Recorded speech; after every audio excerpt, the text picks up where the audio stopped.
মা হুয়ার রূহ, মুহাম্মদ আমাদেরকে বলে শোনাও রূহ কারে বলে, কেমন করে আসে, কেমন করে যায়, এ ব্যাপারে কি জানো বলো। 2 নাম্বার প্রশ্ন, মানহুম আসহাবুল কাহাফ, আসহাবে কাহাফ সম্পর্কে কি জানো। 3 নাম্বার প্রশ্ন, মান হুয়া যুলকারনাইন, যুলকারনাইন বাদশা সম্পর্কে কি জানো। আল্লাহর হাবিব সাল্লাল্লাহু আলাইহি ওয়াসাল্লাম বললেন গাদান উজিবুকুম, আগামীকাল বলে দেব। কি বললেন? সবাই বলেন উত্তরে কি বললেন? আগামীকাল বলে দেব। তো আগামীকাল সবাই এসে হাজির।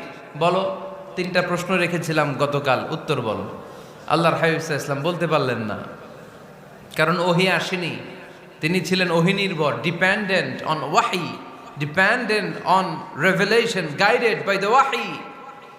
তিনি এর পরের দিনে বললেন গাদান উজিবুকুম, আগামীকাল বলবো। এর পরের দিনে এরা এসে হাজির, উত্তর নাই।